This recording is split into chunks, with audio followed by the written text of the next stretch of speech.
today on the program, we're diving right into two major policy stories that are reshaping life in Texas or have the potential to in the near future.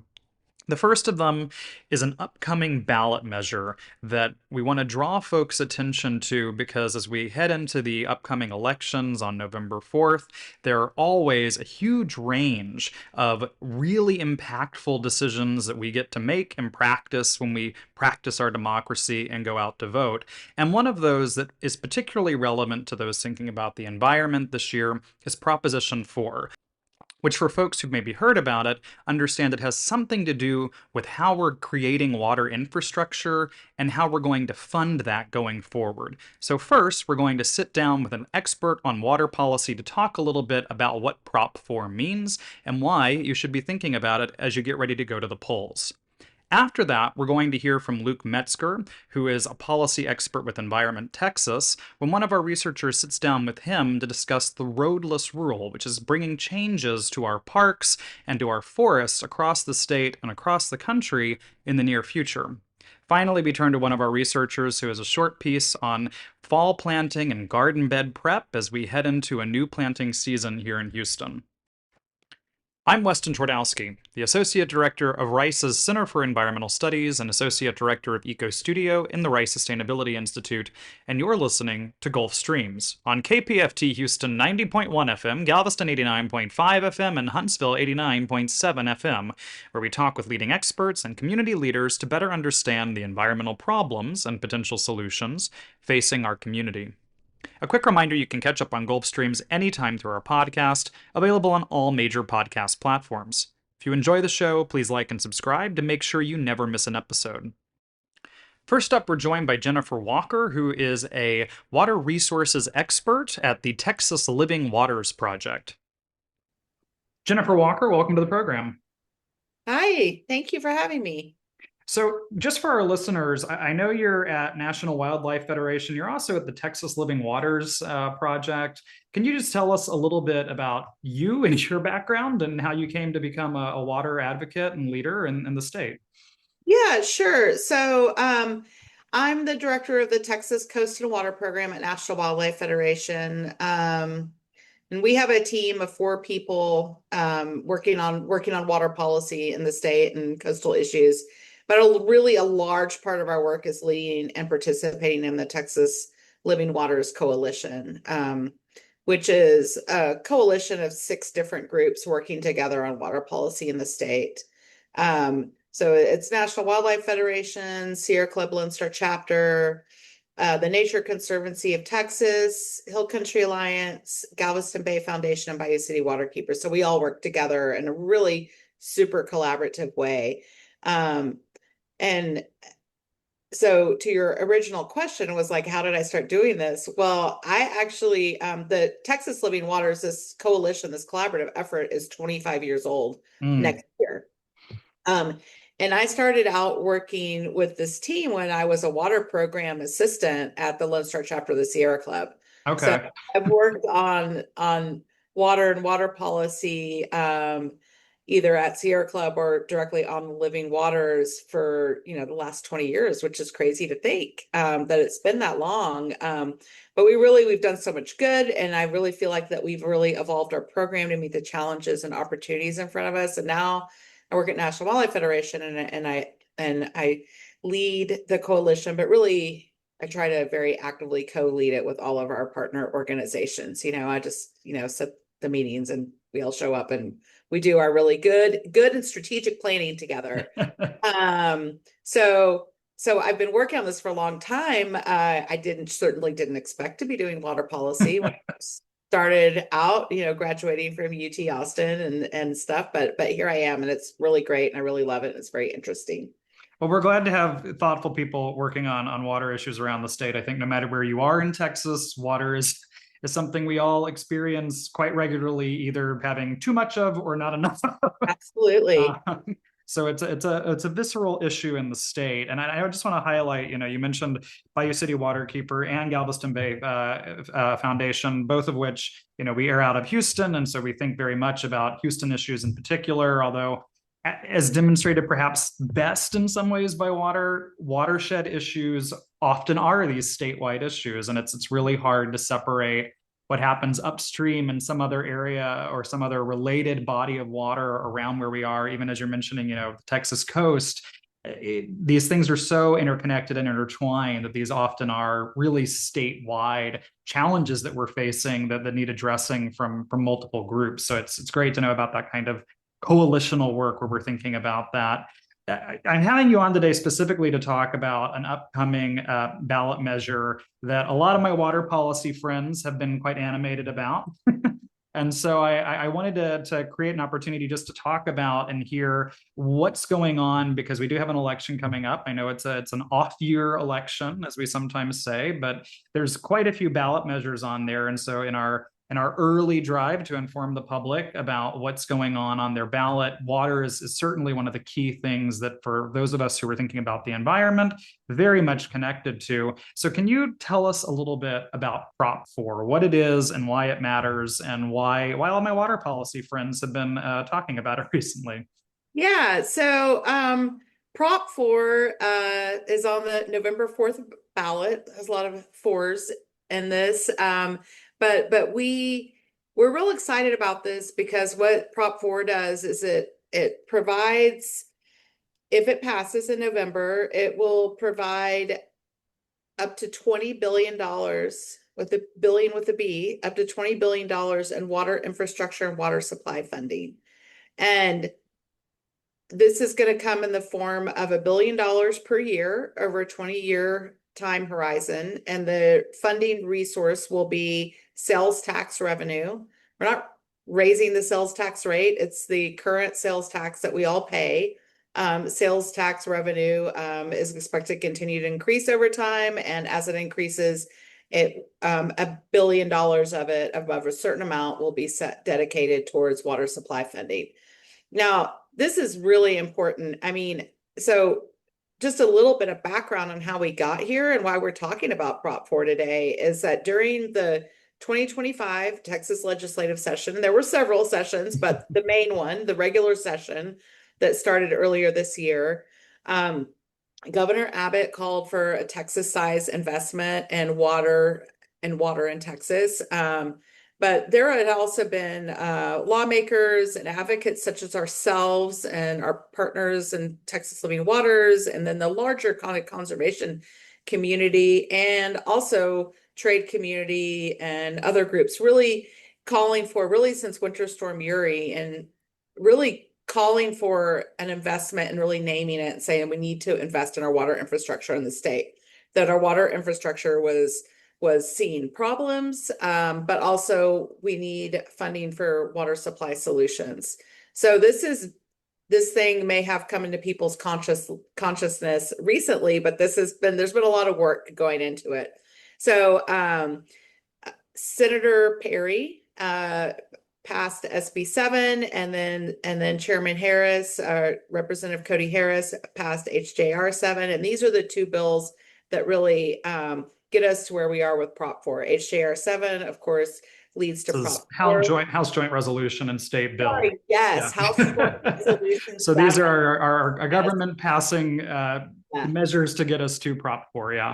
Yeah. So the House Joint Resolution leads to the Prop 4, Proposition 4, and then Senate Bill 7 really is going to be kind of the framework around with how this $1 billion per year, if it passes, is invested, what kinds of programs it can go to that already are existing, or if we're creating new programs, how it's tracked, et cetera. So there's two very important pieces of legislation that lead to this.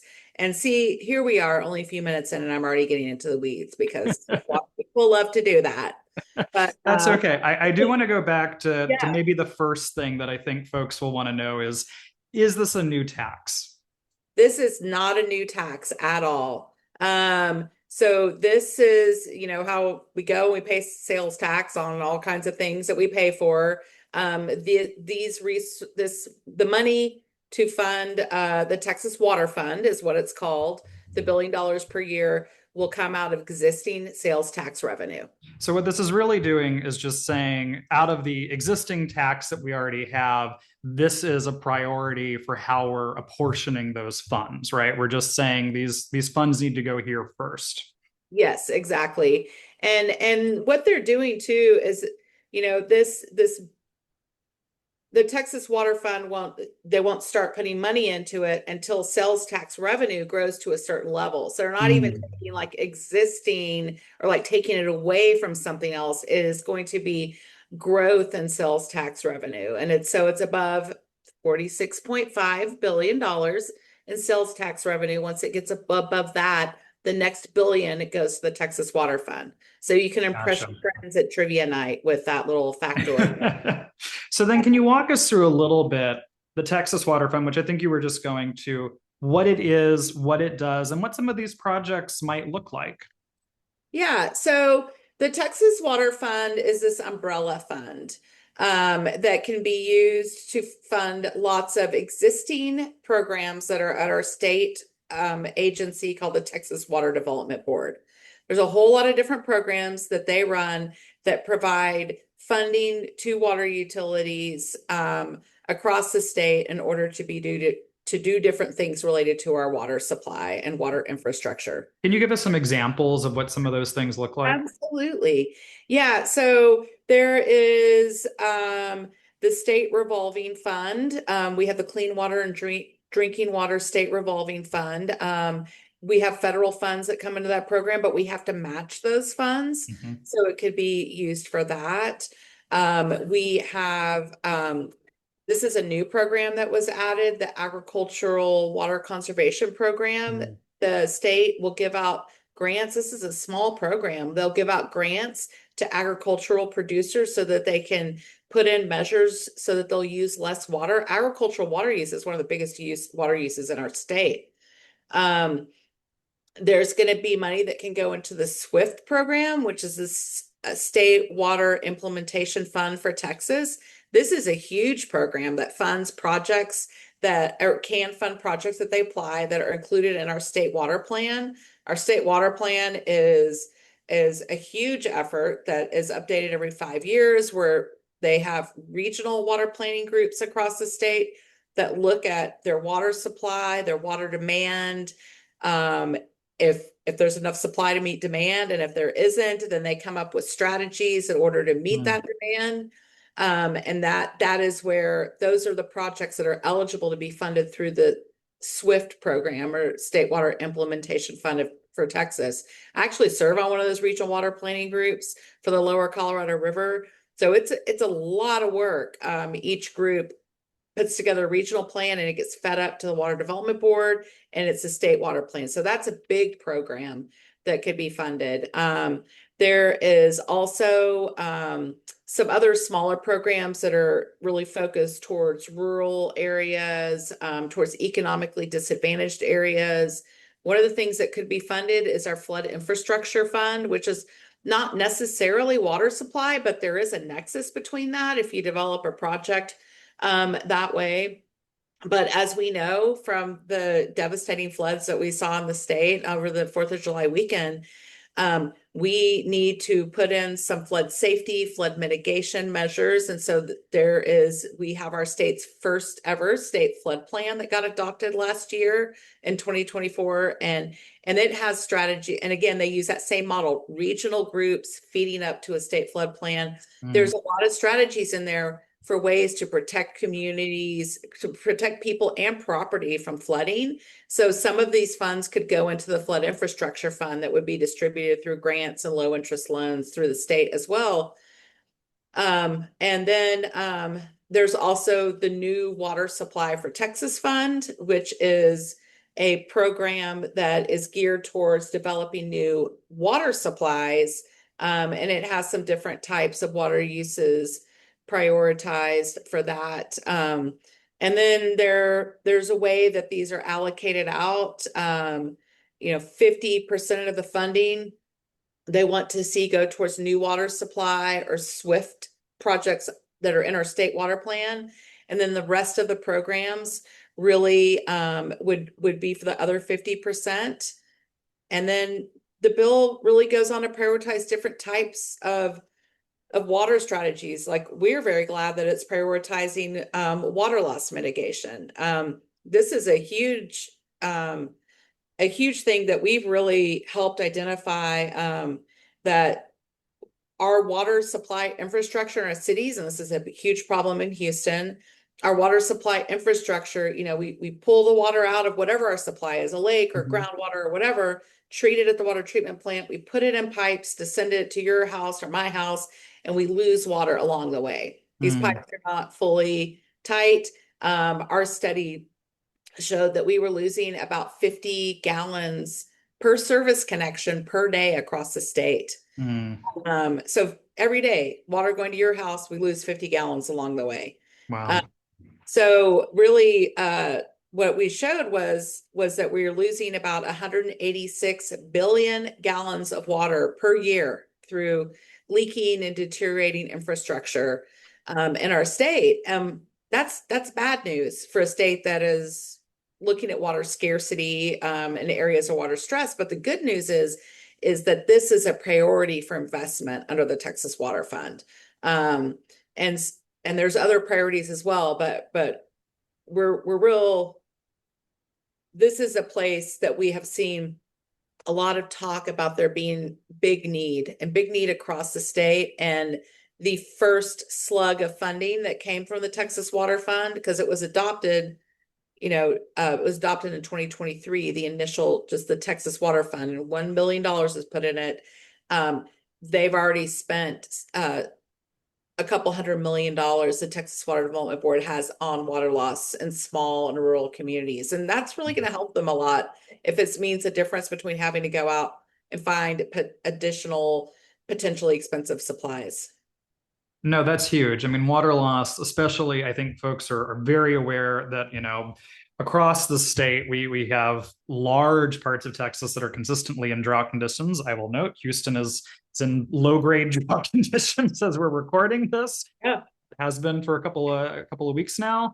And so, I mean, I think we know that drought is on the rise across the state. We know that that is especially concerning, as you mentioned, on the agricultural side, where we need lots of water for an agricultural state. But especially being able to recoup that water. You mentioned the kind of agricultural side, but also the urban side of getting those pipes up is really, really important. I don't know if you want to say anything because one of the categories that you did mention is around flood infrastructure, which is something that I think in Houston we think a lot about. And I'm curious if you have any details of either, where some of this might head or any of the projects that already exist under the flood infrastructure fund to give us examples of the kind of work this does to help think about these water system issues because it is one of those funny things, but drought and flooding are often really connected when we think of the watershed.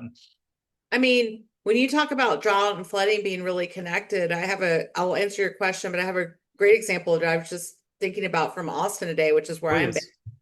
Please. We had, of course, the devastating flooding in the hill country. It also happened in central Texas in the Austin area. Well, our water supply reservoir for Austin was very low. It was, in 35% or so. Mm. So 65% empty. And really reaching unprecedented times. But the floods on the San Saba River, the repeated floods just about filled up the reservoir. It's a huge reservoir. It got up to Wow. like 98% full, which is great. So a lot of our drought contingency measures and like restrictions that we'll see in our communities where we're like, okay, we're only gonna water a lawn once a week to save water, things like that have gone away. But we are still an exceptional or extreme drought in our area. So we've got this like disconnect of we have this we've got this hydrological quote abundance because we had a flood, but we've also got this actual still in drought conditions and it's very, very, very dry. So Mm. that's a perfect example of where we swing wildly from flood to drought in Texas. And that absolutely happens in the Houston area too. So the Flood Infrastructure Fund um, is somewhat new. It's been around for several years. It was really created in response to Hurricane Harvey, and then the state flood planning process was too. The flood planners had a few years, but the first state flood plan was adopted in August of last year. So it's just a little over a year old.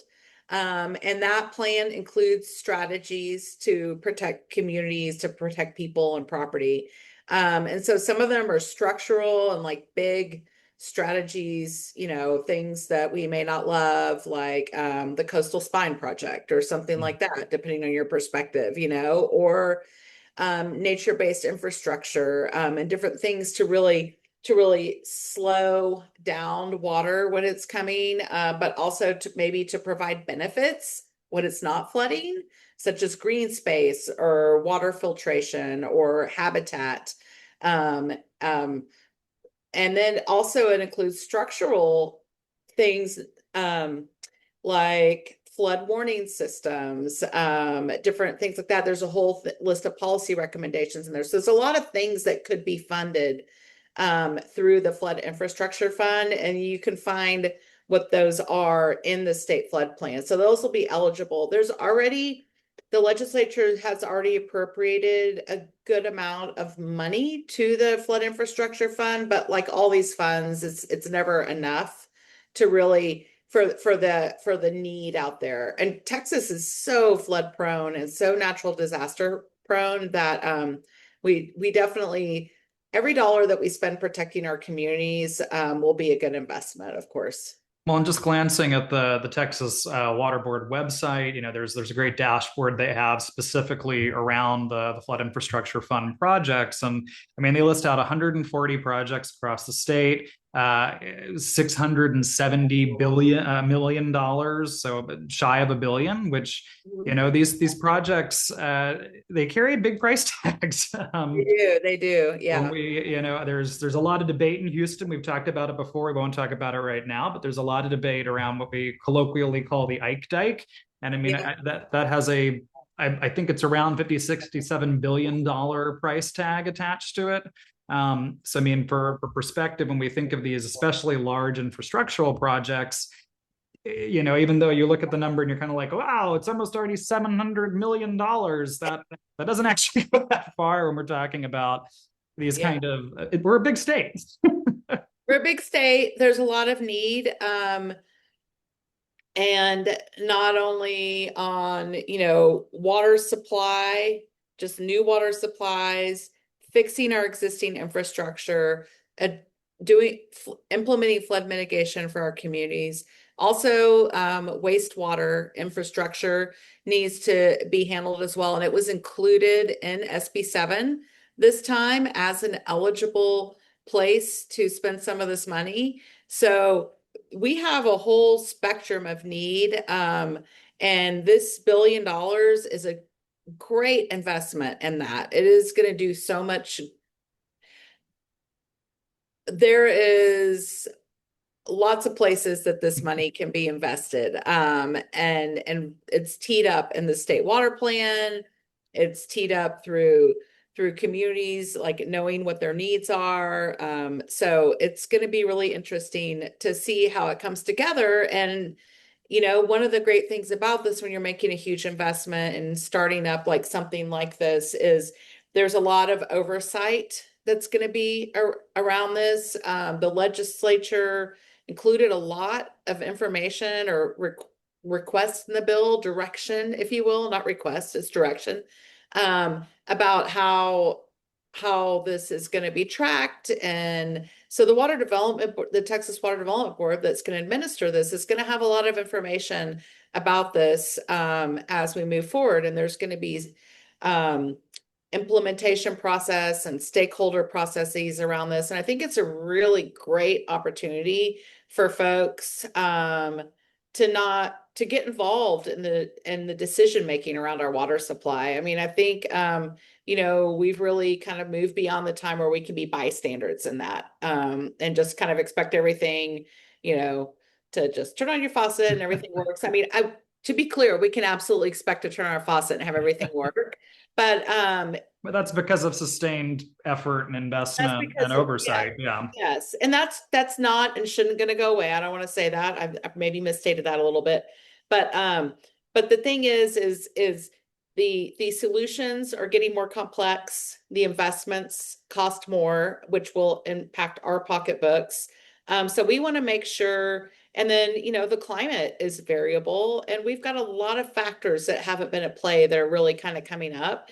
And so as we have this investment available to our communities in the state, we want to make the best decisions that we possibly can about what the best water solutions are. Is it get your local house in order and make sure that your local infrastructure is as well maintained and up to date as it can be? Is it relying on locally available water sources such as reuse, such as conservation? Or is your community going to choose to do something else, like, pipe water from somewhere else? I mean, these are the kinds of decisions being made about our water supplies, which are they're local. Water supply decisions are local, hopefully, and it's time folks can get involved in those. I think that's really important to note, both that different places are going to require different solutions. Different places are experiencing different kinds of challenges. I want to go back to us for a second to, you mentioned wastewater, which I think folks often, in Houston, I think if you say water problems, the first thing everybody jumps to is flooding. I think in a lot of the state, you say water issues, first place people go is drought. Wastewater is an area that often we don't immediately think of. It's not the kind of first thing on folks' mind when it comes to water and water policy. But that infrastructural component, as we get into that, like all of this is so interrelated when we're thinking of water systems, part of which you mentioned climate. We are getting drier, we're getting hotter. That has real immediate impacts on water supply. We're also having more frequent and severe flood events. Again, those kind of things. But we're also a growing state in terms of population. More people are coming in, and that Yes. aging infrastructure, that's just heavier and heavier on our infrastructure and requires consistent investment, especially around when we think of wastewater. We've followed over in Houston, and I know other places in the state have this as well, but sewage backups and problems with sewage lines. And these are real challenges that, need to be addressed exactly as you're pointing to on that local level. And so I want to, thank you for highlighting how much these things do interrelate, because they do move through important infrastructural systems that have to work in some kind of cohesion. Yeah, you're totally right. I mean, our infrastructure is it's underground, it's out of sight, it's out of mind. Um, Nobody likes to dig the streets up. City councils don't like to vote for rate increases to do it. So, and water has been cheap and plentiful, you Mm. know. So maybe the the um the return on investment of like digging up our streets and fixing and replacing water lines hasn't been there, depending on what your community that you're in, if water is cheap and plentiful. Or maybe local decision makers don't want to, like I said, vote for the rate increase to do the not inexpensive work of fixing local infrastructure.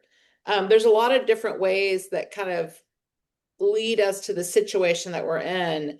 But as we are a water constrained state, and more constrained depending on where you are, if you're one of those fast growing communities or if you're in a drier area or whatever, it's a big state and water is local.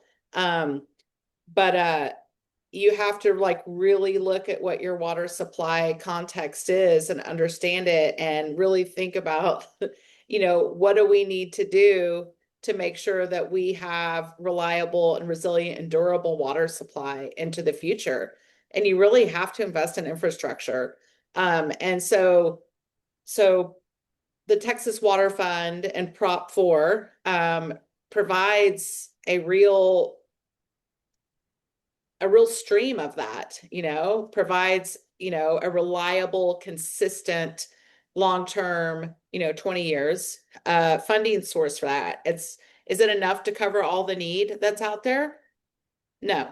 But it's $1 billion per year more than we have right now. And definitely absolutely needed. I mean, there's communities that have desperate need.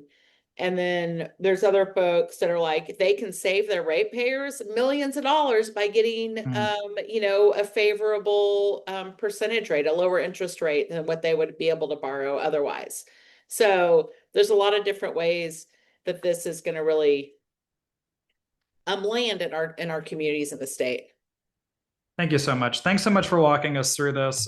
Jennifer Walker is the director of the Texas Coast and Water Program at the National Wildlife Federation. Thanks so much for the time and walking us a little bit through Prop 4 and what that means as we all head to the ballot box in just a few weeks. Yeah, thank you so much for having me.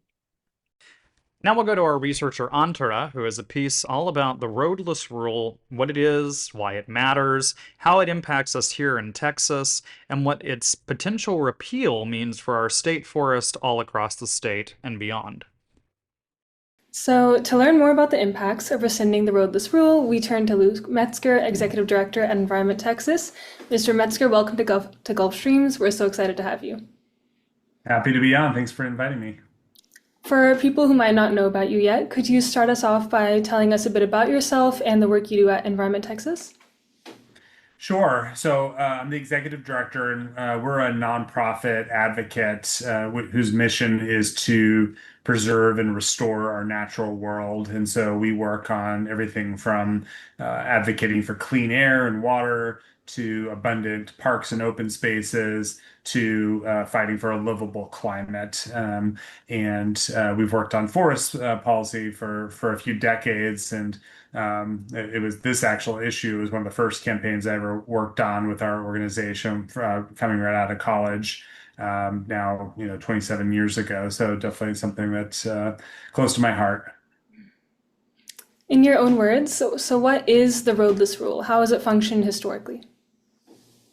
Sure. Well, so the United States has tens of millions of acres of national forests, and these are really important areas for wildlife, protecting water quality, and for preserving some of America's oldest trees. And our national forests are different than, say, a national park, and in fact, they're managed by the Department of Agriculture because they're seen primarily as a source of agriculture, a place where we can harvest the trees for timber. For many decades, these national forests have been logged, and many roads built, crisscrossing our national forests so that timber companies could access, deeper and deeper into our wild forests. And that's had a huge devastating impact. We've have a tiny fraction of the forests today that we did, when colonists first arrived here centuries ago.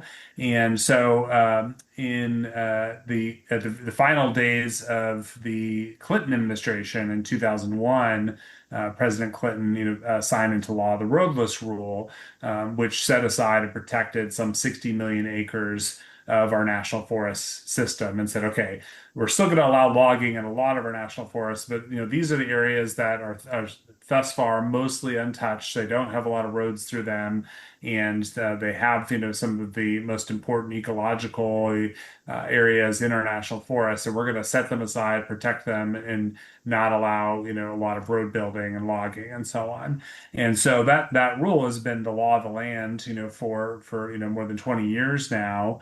And unfortunately, the Secretary of Agriculture under the Trump administration, Secretary Rollins, proposed to basically undo those protections and open up, they're estimating some 45 million acres of these roadless areas to, additional road building, logging, potentially oil and gas development, other kinds of activities that could be pretty harmful to our forests.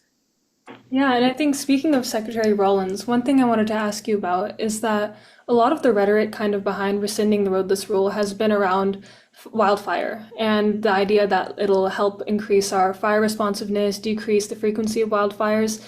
How legitimate are these arguments in your opinion? Is that something you think could be in play?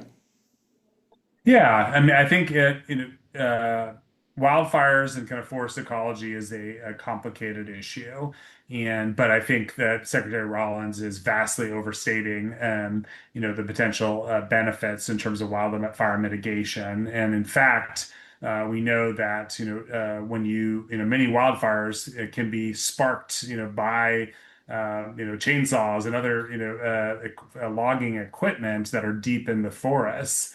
And there's much better ways to help mitigate wildfires, including through controlled burns and some, targeted thinning of forests. But the answer is not to just allow clear cuts through some of our, most important wild forests. So I think that is largely a bogus argument, trying to, politicize a, understandable public concern about wildfires in order to facilitate kind of greater logging for big timber companies.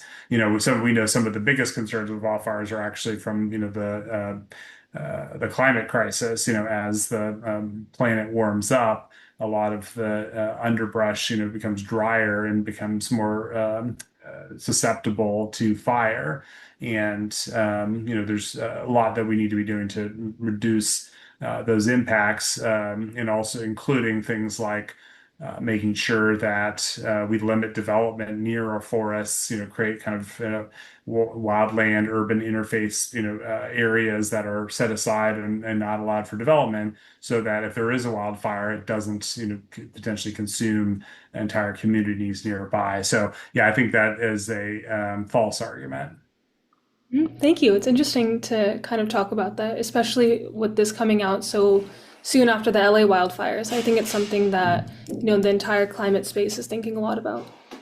And so, Right, what would you exactly. think would be like some of the direct impacts of targeting these like ecological sites and centers? What are the effect on the habitats, wildlife? What is your take on that?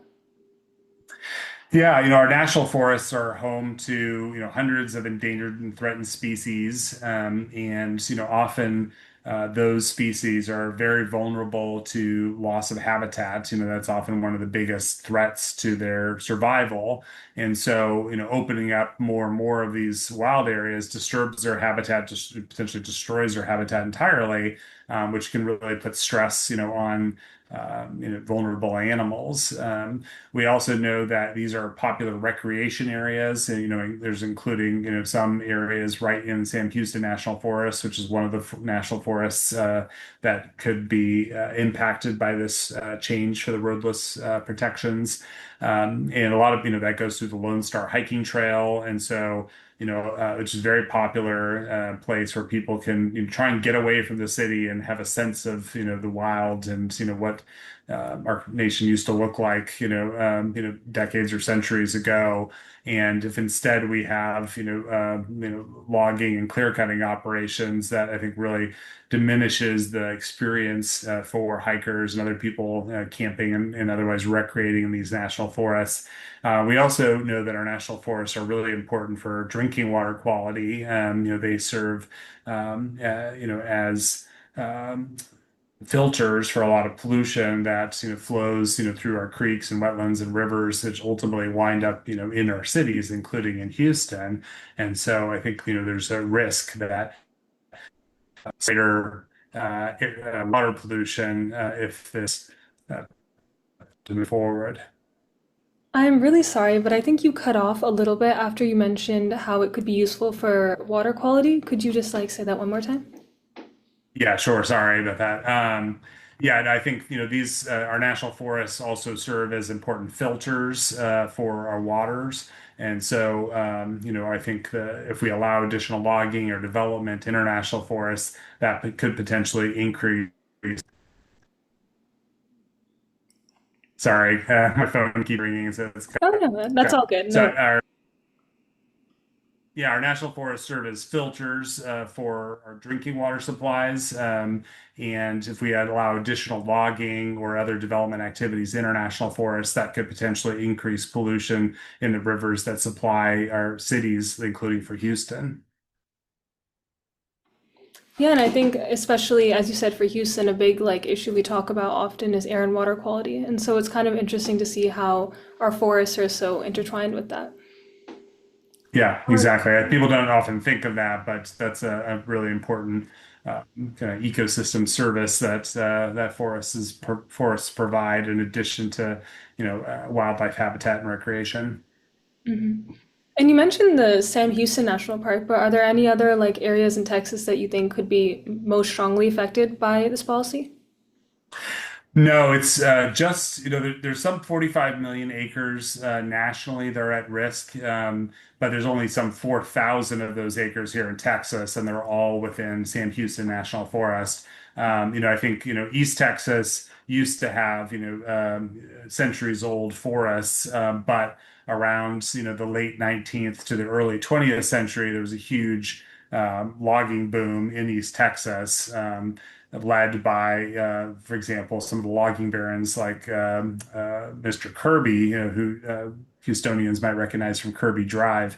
And so we lost a lot of the old growth forests in Texas, and so there was starting under the Franklin D. Roosevelt administration a big relogging effort throughout East Texas.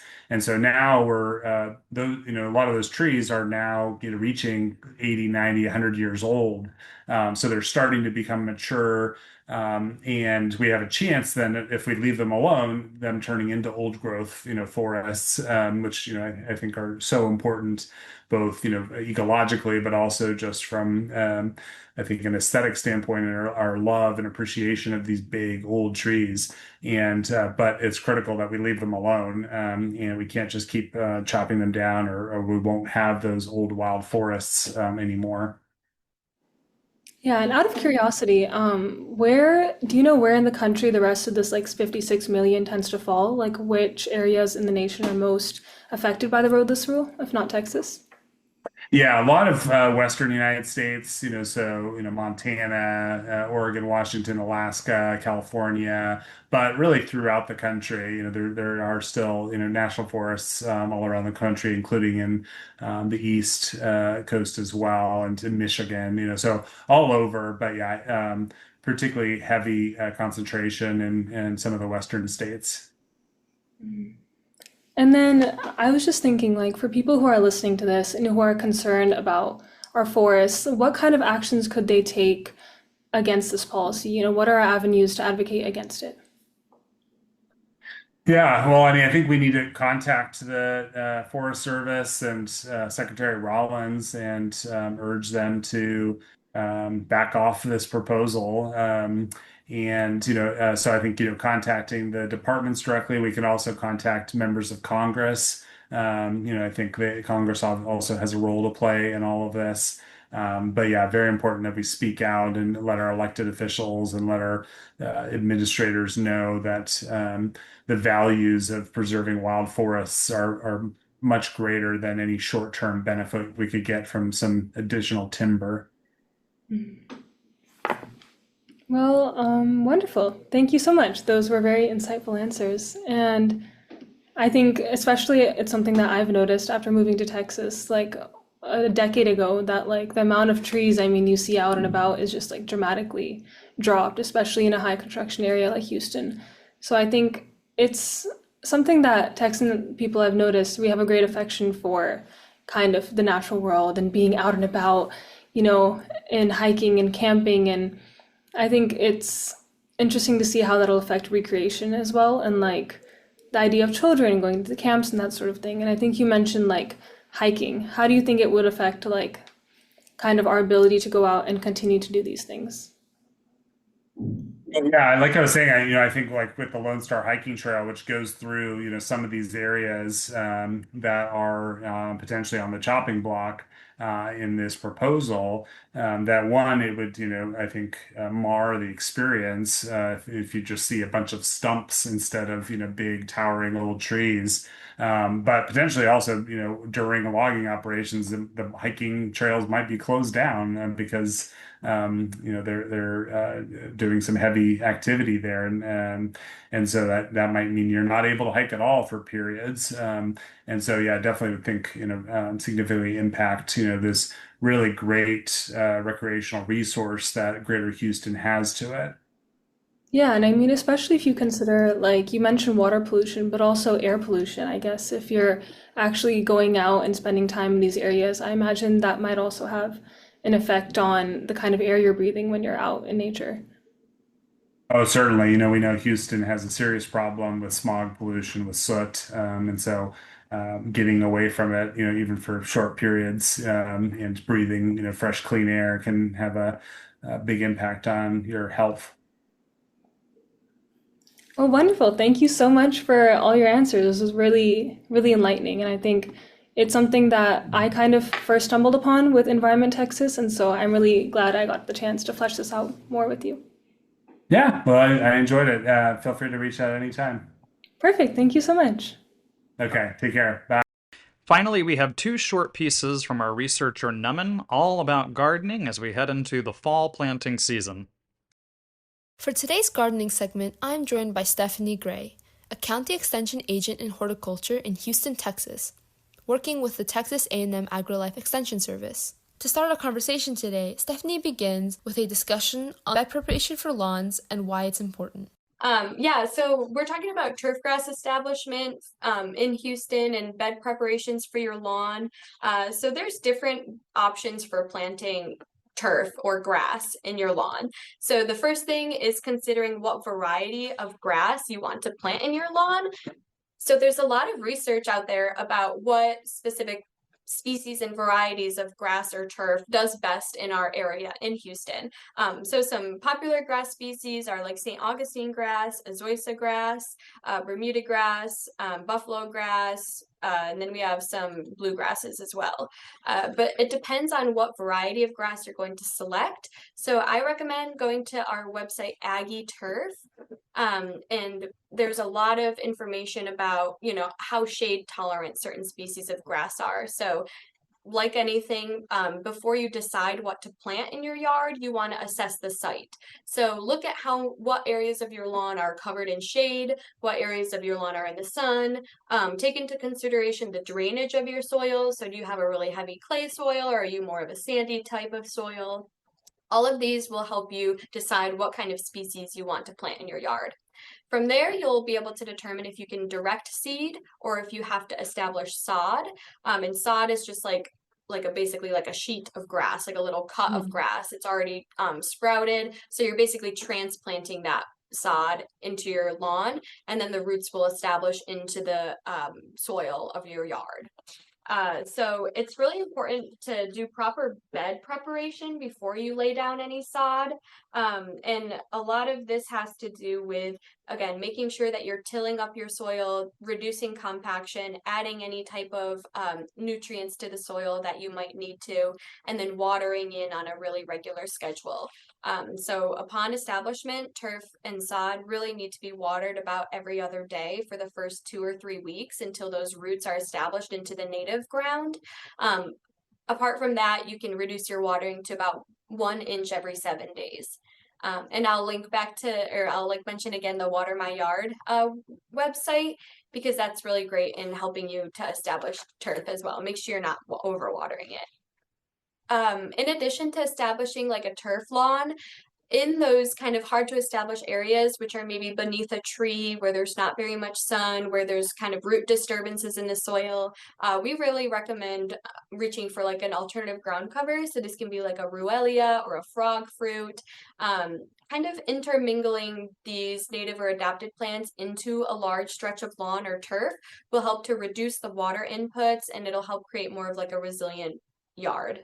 So I would recommend that. Bed preparation for gardens, the first step is to, create a garden plan, choose your site, and then you want to submit a soil test, or you want to at least, analyze your soil. So you want to know what kind of texture your soil has. You want to make sure that it's a good garden soil, so it crumbles easily, it's not very compacted. You don't want too much clay and you don't want too much sand. So analyzing the texture of your garden bed, and then you're preparing it. So you're tilling over the soil about the first 6 inches in order to remove any sod. You can cut away the grass. Some people need to apply either an herbicide or some type of solarization. So you can do a mechanical method of, controlling weeds, which is, you're laying a tarp over a set area of your bed to solarize and basically heat up these weed seeds so that they aren't viable anymore. And then you have a sort of a cleared out area to plant. I do a lot of my gardening in Houston in raised beds and containers. That's really what I recommend, especially for folks who are new, because you have so much more control over the environment. So you know that you're getting healthy garden soil. You can really monitor how much water this container or raised bed garden is getting. So you want to improve the soil, make sure that you have like a good texture and that all of the nutrients are available in the soil. And then you want to, you can till the soil in, and then you're just doing row preparation. So if you're out in a bed, there's different methods. You can dig like a small trench to direct seed in. And then if you're in containers, you can direct seed or transplant right into that container. Depending on what you're trying to plant, again, there's different recommended planting dates. So we have vegetable garden planting dates. A lot of times you're either looking at a fall planting or a spring planting. So in Houston, our fall planting happens at about September or October, and our spring planting is like January, February, sometimes into March, depending on, what you're trying to grow. And you mentioned that most of the planting dates are in the fall and the spring, but what can our gardeners do, during those summers and winters in preparation for their gardens? So if you're trying to, so you could start seeds indoors at during the summer or the winter. So there's a lot of resources online for starting seeds at home. There's different germination kits. So looking into something like this will get you ahead of the game, and then you're saving money by growing your own seeds and starts and basically growing your own transplants to then move out into the garden during planting times. So I really recommend this, especially if you're, kind of a more seasoned gardener and you're ready to become a little bit more self-sufficient. Starting seeds at home is a great way to sort of elevate your to grow your knowledge and your green thumb. During the summer and the winter, another important thing is to incorporate that compost or nutrients into the soil. So we recommend that you submit your soil like about at least a month or 2 months before you're going to plant. So you submit your soil test, you get the results back, the healthiness of your soil, if it needs any nutrients, and then you can make those additions before you plant. So in summer, you're doing a lot of these soil tests and bed preparations, like incorporating organic matter in about August. And then, for our spring plantings, you're doing all of this work in January or December. Yeah, and can you kind of just expand upon, I know you mentioned it before, but can you kind of expand upon the importance of these soil tests and how they're going to help you with the bed preparation for your gardens? Yeah, so a soil test, you can submit it to Texas A&M AgriLife Extension Service. We have a soil testing laboratory, so you can fill out paperwork online. It's just a simple form marking, the sample that you're going to be sending in. And then the results that you get back from this soil test are nutrient recommendations. So all of your micro and macronutrients, so the big ones are your nitrogen, your phosphorus, and your potassium. It also gives you results on pH of your soil, which is really important for the availability of these nutrients. So we recommend that you get this soil test done so that you can apply targeted nutrients, or so that you're not over applying a fertilizer. A lot of what is impounding our local waterways and kind of being really detrimental to ecosystems is an excess of fertilizer applications. So by knowing exactly what your soil needs to grow healthy plants, you can accurately apply those nutrients. Or if you just need to, incorporate an organic matter, that you're not over applying that organic matter. Yeah, so it kind of sounds like submitting a soil test and knowing the exact nutrients that your soil needs is both beneficial for you because it's cost efficient, but it's also beneficial for the community since we're not getting kind of like the runoff. Exactly. Yeah, that's totally right. A big thanks to Stephanie for being a guest on the show. You can learn more about her and AgriLife Extension's horticulture program at harris.agrilife, agrilife.org/hort, HORT. You can also learn more about Harris County Master Gardeners at txmg.org/HCMGA. That's our show for this week. If you have questions or ideas for what you'd like featured on Gulf Streams, leave a voicemail at 713-348-4081, at 713-348-4081, or email us at westonT@rice.edu. A quick reminder that you can catch up on Gulf Streams anytime through our podcast, available on all major podcast platforms. If you enjoy the show, please like and subscribe to make sure you never miss an episode. Gulf Streams is a co-production of KPFT Houston and Rice's Center for Environmental Studies, and the Rice Sustainability Institute's Eco Studio. Produced by Weston Twardowski. Original music by Carter Dean. Research support provided by Sarah Trebrez and Antara Varma. Stay tuned for No Expectations with Marcus French here on KPFT Houston 90.1 FM, Galveston 89.5 FM, and Huntsville 89.7 FM.